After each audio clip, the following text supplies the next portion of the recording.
दोस्तों गिरी ट्यूटोरियल के इस प्लेटफॉर्म पे आपका बहुत बहुत स्वागत है। बच्चों ने बोला कि सर आपने तो 8 लेसन तक सब कुछ नया कंटेंट डाल दिया, प्लीज 9th लेसन और 10th लेसन भी बना दो। तो अभी तो मैं 9th लेसन बना रहा हूं, अगर आपने 10th लेसन की मांग की तो जरूर मैं 10th भी बनाऊंगा।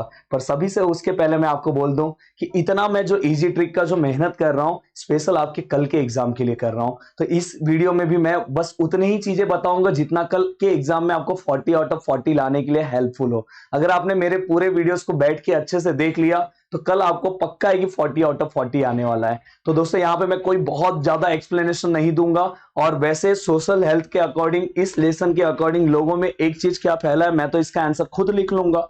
पर मेरा सजेशन है कि आप आंसर खुद लिखो, आपको मार्क्स मिलेगा। बट उसके अंदर जो आप पॉइंट्स बोल रहे हो वो जो पॉइंट है वो उस टॉपिक से रिलेट करना चाहिए। पता चला वो पॉइंट उस टॉपिक से रिलेट नहीं कर रहा होगा तो आपके मार्क्स उड़ सकते हैं। तो दोस्तों यहाँ पे मैं हर टॉपिक में आपको कुछ ना कुछ पॉइंट्स दे दूंगा जिससे अगर आप एक टॉपर्स हो या नॉर्मल स्टूडेंट्स हो आपके आंसर्स बाकी लोगों से अलग हो जाएंगे। दोस्तों सबसे पहला कि कौन कौन से ऐसे फैक्टर्स हैं जो सोशल हेल्थ को अफेक्ट करते हैं। तो आपको एटलीस्ट इसमें अंदर से कम 3 से 4 फैक्टर्स आपको याद कर लेना चाहिए। 4 फैक्टर्स याद कर लेना चाहिए, जैसे फाइनेंशियल स्टेटस आप याद कर लो, दूसरा आप गार्डन याद कर सकते हो, एजुकेशन याद करो, मेन याद करो एजुकेशन। देन ट्रांसपोर्ट फैसिलिटी आप याद कर सकते हो। देन दोस्तों इसके बाद सोशल ट्रीटमेंट याद कर लो, यहाँ पे टॉयलेट्स याद कर सकते हो। जो चीजें आपको जिसके बारे में थोड़ा बहुत पता है वो आप याद कर लो। अब सोशल हेल्थ का प्रॉपर डेफिनेशन सर मैं कौन सा लिखूं? आप कोई भी सोशल हेल्थ का अगर टॉपिक अगर वो लोग पूछते हैं तो आप ये डेफिनेशन लिख देना। ये डेफिनेशन थोड़ा सा इनकम्प्लीट है दोस्तों, मैं इसे कंप्लीट कर दूं। Social health is the ability of person to establish the relation with other persons.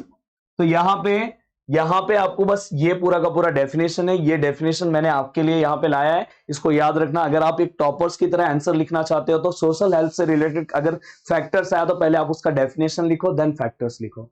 अब दोस्तों यहाँ पे मेंटल स्ट्रेस से अकॉर्डिंग कुछ भी अगर आया, मेंटल स्ट्रेस से रिलेटेड कुछ भी आया तो आप 2-3 एग्जांपल्स मैं आपको दे दे रहा हूं। सबसे पहला एग्जांपल आप कंपटीशन वाला दे देना कि आज कंपटीशन की वजह से एजुकेशन में कंपटीशन है, आज जॉब के लिए कंपटीशन है, यूट्यूब पे कंपटीशन है, सब जगह कंपटीशन हो रहा है। तो इस कंपटीशन में बच्चों के बीच में कंपटीशन हो रहा है तो इससे मेंटल स्ट्रेस आता है। दूसरा है कि आज जो बच्चे हैं वो अकेलापन महसूस कर रहे हैं। अकेला मन क्यों महसूस कर रहे हैं? क्योंकि आज उनकी फैमिली कैसी हो गई है, पहले की फैमिली की तरह नहीं है, न्यूक्लियर फैमिली है, बस बच्चे हैं और मम्मी पापा हैं। पहले कैसा होता था कि घर में सब लोग मतलब दादा दादी ना सब कोई मतलब चाचा चाची सब लोग रहते थे। तो एक घर में बच्चों को बहुत, अब मम्मी पापा जॉब पे चले जाते हैं, बच्चा अकेला रहता है तो थोड़ा सा उसको मेंटल स्ट्रेस आता है कि वो किससे बात करे क्या करे।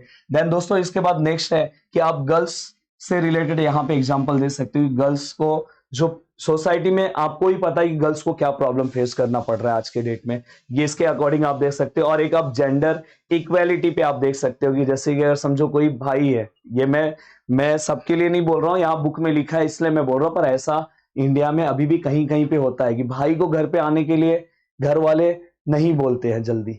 पर अगर वही अगर समझो बहन है तो उसे बोलते हैं कि 6 बजे तक तू घर पे चाहिए। तो ये सब एग्जांपल्स के तौर पे आप यहाँ पे डाल सकते हो। एडिक्शंस के अकॉर्डिंग आप क्या क्या, देखो मैंने आपको एग्जांपल्स में दे दे रहा हूं, आपके दिमाग में बैठ जा रहा है कि हाँ सर अब मेंटल स्ट्रेस पे तो कुछ भी लिख के आऊंगा। अब देखो एडिक्शंस के अकॉर्डिंग अगर कुछ भी आया तो आप पीयर ग्रुप्स का पहले एग्जांपल्स दे दो कि हमारे ऊपर सबसे ज्यादा बच्चों के ऊपर असर किसका होता है, उनके पीयर ग्रुप्स का। देन दोस्तों इसके बाद आप एग्जांपल्स दे सकते हो कि वो अर्ली एज में, ये वर्ड्स मेंशन करना बहुत जरूरी है नहीं तो मार्क्स कट होगा। वो ये अलग अलग जो चीजें हैं इसमें से 1-2 चीजें आप लिख दो कि इनका एडिक्शन इनको हो जाता है, जिसकी वजह से क्या हो सकता है कि उनका जो इसके अंदर जो केमिकल्स है वो उन्हें परमानेंटली उनके ब्रेन या नर्वस सिस्टम को वो डैमेज कर दें या टेम्पररी डैमेज कर दें, जिससे उनका कंसंट्रेशन खराब हो सकता है। ऐसे कुछ आप एग्जांपल्स देके बता सकते हो। देखो ये जो मैं पॉइंट्स बता रहा हूं, बस ये पॉइंट्स अगर आपको पता है तो इससे रिलेटेड कोई भी क्वेश्चन आया तो आप लिख सकते हो और जनरली इसके ऊपर इन जनरल वो क्वेश्चन पूछ सकते हैं। देन दोस्तों इसके बाद आपको क्रॉनिक डिसीज से रिलेटेड चीजें पता होनी चाहिए कि वो पूछ सकते हैं कि क्रॉनिक डिसीज कौन सा है, तो आपको बस उसके एग्जांपल्स पता होने चाहिए। जैसे एक एक्यूट डिसीज होता है, क्रॉनिक होता है। क्रॉनिक मतलब जो जल्दी क्योर नहीं हो सकता, तो एड्स हो गया, टीबी हो गया, लेप्रोसी हो गया, मेंटल हेल्थ हो गया, डिसऑर्डर, ये सब। देन इसके बाद दोस्तों ये एग्जांपल्स कभी कभार वो एक्सप्लेन करने के लिए बोल सकते हैं। तो ये कैसा हो गया, पहले का जनरेशन है। पहले बच्चा क्या करता था, ये बिफोर मोबाइल फोन वाला जनरेशन है दोस्तों। उस टाइम पे मोबाइल फोन नहीं रहते थे, बच्चा हमेशा बाहर घूमते रहता था, खेलते रहता था, मम्मा पकड़ के लेकर आती थी, आजा बच्चा। पर अभी ऐसा नहीं है। अभी मम्मा बोलती है बेटा जा बाहर खेल, आप तू मोबाइल में मत देख। आज हमें कैसे मोबाइल पे हम मोबाइल पे बच्चे गेम खेलते रहते हैं, मोबाइल पे व्हाट्सअप रहता है, सब कुछ रहता है, तो बच्चे बाहर नहीं जाते। तो अब सिचुएशन कैसा हो गया, चेंज हो गया है। देन दोस्तों इसके बाद नेक्स्ट है, अब देखो यहाँ पे अगर सेल फोन से रिलेटेड कोई भी क्वेश्चन आया तो आप ये पॉइंट्स मेंशन करना मत भूलना कि सेल फोन की वजह से क्या होता है। अगर हम ज्यादा सेल फोन यूज करते हैं, जैसे हम लगातार स्क्रीन पे काम कर रहे हैं, तो हमारे जो आंखें हैं पूरी तरह से बहुत ज्यादा स्ट्रेस देती है, पर हमें करना पड़ रहा है क्योंकि बोर्ड एग्जाम्स है। आपको भी करना पड़ रहा है क्योंकि आपको पूरे साल भर कोई अच्छा गाइड करने वाला नहीं मिला।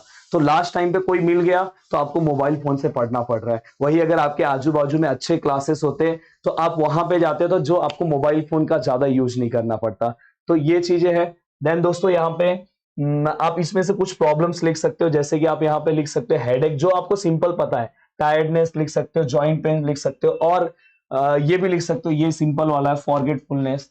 हाँ, इंसोम्निया आपको लिखना है तो लिखो, पर मेरे को लग रहा है कि ये भूल जाओगे।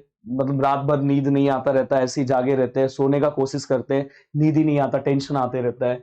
देन दोस्तों यहाँ पे आप एक और एग्जांपल दे सकते हो, यहाँ पे चिल्ड्रंस के अकॉर्डिंग टीवी अगर वो लगातार देख रहे हैं, तो जो छोटे बच्चे लगातार टीवी देख रहे हैं तो कार्टून वो देखते हैं, तो कुछ दिन के बाद वो कार्टून की तरह ही रिएक्ट करने लगते हैं। जैसा कार्टून वहां पे एक्टिंग करता है ना, उनको लगता है कि मैं भी एक कार्टून की तरह ही बनूंगा। कोई बच्चा कोई गेम खेलने लगता है तो उसको क्या लगता है, गेम में वो वॉर होता है ना, जैसे अगर बोले मार मार मार मार मार, तो सच में रियल लाइफ में वो ऐसे आता है ना, बहुत सारे गेम है पबजी ये सब, तो बोलते हैं उड़ा उड़ा उड़ा उड़ा।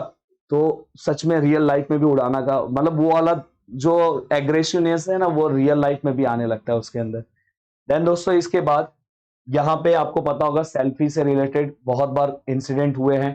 पहले तो, अभी तो थोड़ा बंद हो गया, अभी कैसे रील्स ये सब आ गया तो थोड़ा सा कम हुआ, नहीं तो सेल्फी से रिलेटेड बहुत बड़ा प्रॉब्लम चल रहा था इंडिया में। रोज एक ना एक खबर आती रहती थी, यार ये है, कभी कोई बिल्डिंग पे से सेल्फी ले रहा है नीचे आ गया। तो ऐसे बहुत सारे इंसिडेंट आए हुए हैं देखो यहाँ पे। तो सेल्फी से रिलेटेड अगर कोई आया क्वेश्चन तो आपको लिखने आना चाहिए। डेफिनेशन यहाँ पे आपको पता होना चाहिए सेल्फी साइट्स का, तो ये आपको पता होना चाहिए बस। अगर आप प्रॉपर वर्ड्स में आंसर्स लिखते हो ना तो आपको अच्छे मार्क्स मिलेंगे। और इन जनरल आपको, मुझे पता है कि बहुत सारी चीजें पता है, जैसे अभी आपने सेल्फी साइट का एक डेफिनेशन लिख दिया, फिर आप अपने आंसर, सोशल हेल्थ पे कोई क्वेश्चन आया, सोशल हेल्थ का वर्ड टू वर्ड डेफिनेशन लिख के आंसर लिखोगे ना तो आपको अच्छे मार्क्स मिलेंगे। देन दोस्तों ये देखो, ये साइबर क्राइम से कोई भी क्वेश्चन आया तो आप पहला देखो, मैं आपके माइंड में ना पॉइंट्स क्लियर करा देना चाहता हूँ। जैसे कि हमें यहाँ पे बोला गया है ना कि अपना जो पिन है, जो हमारा एटीएम का जो भी पिन होता है या जो ओटीपी आता है, वो हमें किसी को शेयर नहीं करना चाहिए। दूसरा, कभी कभार हमारे साथ फ्रॉड ऐसा भी हो सकता है कि जैसे अलग अलग कंपनी है, उनका ऑनलाइन कोई भी हम प्रोडक्ट मंगा रहे हैं, मैं जानबूझ के किसी कंपनी का नाम नहीं ले रहा हूं क्योंकि हो सकता है कि वो कंपनी बहुत अच्छी हो, मैं नाम ले लूं दिक्कत हो जाएगा। तो यहाँ पे जैसे कोई कंपनी है, हम ऑनलाइन प्रोडक्ट मंगा रहे हैं, बहुत मेरे साथ भी एक दो बार हुआ है ऐसा कि मंगाने के बाद पता चला अंदर कुछ और है। तो वहां पे दिखाई देता है सुपेरियर क्वालिटी, अच्छी क्वालिटी, पर मंगाते हैं तो दोस्तों फिर कैसा हो जाता है, मंगाने के बाद ऐसा पता चलता है इंफेरियर है, क्वालिटी उसका डाउन है, तो थोड़ा सा दुख होता है। देन दोस्तों यहाँ पे बैंक का जो ट्रांजेक्शन है, हाँ, बैंक का ट्रांजेक्शन का भी अपने को कभी कभार प्रॉपर पता होना चाहिए कि पिन विन कोई मांगे तो हमें नहीं देना चाहिए। तो ये सब इंसिडेंट आपको पता होना चाहिए। देन एक बहुत बड़ा इंडिया में प्रॉब्लम चल रहा है हैकिंग का। हैकिंग का प्रॉब्लम बहुत बड़ा प्रॉब्लम है इंडिया में। तो हैकिंग इंडिया क्या पूरे वर्ल्ड में चल रहा है। तो बहुत लोग के इंस्टाग्राम हैक हो जाते हैं, किसी के फेसबुक हैक हो जाते हैं, तो इसके अकॉर्डिंग बहुत सारी चीजें आप यहाँ पे लिख सकते हो। देन दोस्तों हमने इसके बाद अब नेक्स्ट जो टॉपिक है आपका स्ट्रेस रिलीफ। स्ट्रेस रिलीफ के लिए क्या क्या करना चाहिए, सबसे पहला पॉइंट आपको कम्युनिकेशन करना चाहिए। आप अपने दोस्त से बात कर सकते हो, आपको जिससे भी बात करना है, जिससे भी आपको अच्छा लगता है कि उससे बात करके मेरा स्ट्रेस जो है वो रिलीफ होता है, तो आप कर सकते हो। पेरेंट्स के साथ बैठ सकते हो, थोड़ा सा दिन का थोड़ा टाइम पेरेंट्स के साथ गुजारो। दूसरा, आप थोड़ा सा हमेशा, चाहे कितना भी दर्द हो, हमेशा हंसते हंसते रहो। देन दोस्तों इसके बाद हॉबीज, हॉबीज भी स्ट्रेस रिलीफ में बहुत अच्छा रोल प्ले करता है। जैसे कि अगर आपको जो चीज हो, म्यूजिक सुनने का शौक है तो आप म्यूजिक सुन लो, ड्राइंग बनाने का शौक है तो ड्राइंग बना लो, एमसी स्टैंड के गाने सुनने का शौक है तो एमसी स्टैंड का गाने सुन लो, हस्ती का बस्ती बनना है तो हस्ती का बस्ती बन जाओ, जो करना होगा वो कर लो, कोई दिक्कत नहीं है। चलो आगे नेक्स्ट है, इसके बाद यहाँ पे कुछ कैंपेन चलाए गए हैं, इस कैंपेन के बारे में आपको पता होना चाहिए। जैसे यहाँ पे पहला है यूनिफाइड मूवमेंट।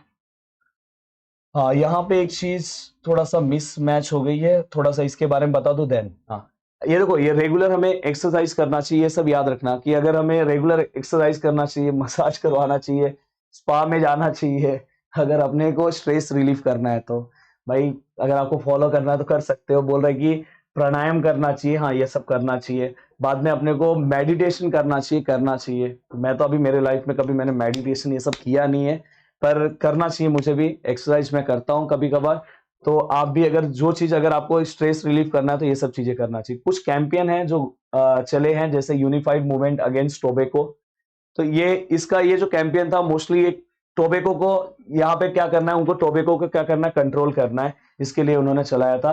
देन दूसरा सलाम मुंबई फाउंडेशन, इसका भी वही है कि स्कूल एंड कॉलेजेस में जा जाके ये लोग कैंपेन चलाते हैं, अवेयरनेस फैलाते हैं कि भाई पढ़ाई करो, हेल्थ के अकॉर्डिंग बहुत अच्छे से रहो, हेल्थ इज वेल्थ है। अगर अच्छे से हेल्थ अगर अच्छा है तो ही आपको वेल्थ मिलेगा, पैसा मिलेगा। और ये टोबैको के अगेंस्ट इन्होंने भी बहुत सारे कैंपेन चलाए, 200 से भी ज्यादा कैंपेन इन्होंने अलग अलग चलाए।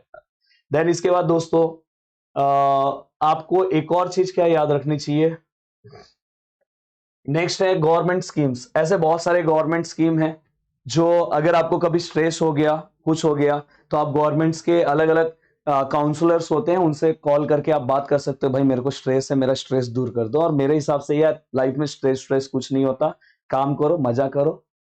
स्ट्रेस स्ट्रेस वाले लोग ना नंदलाल होते हैं, सही बोलता हूं। अब जो वीडियो के लास्ट में बोल दिया हूं, कमेंट मत करना। चलो बाय बाय, टेक केयर, जय हिंद दोस्तों।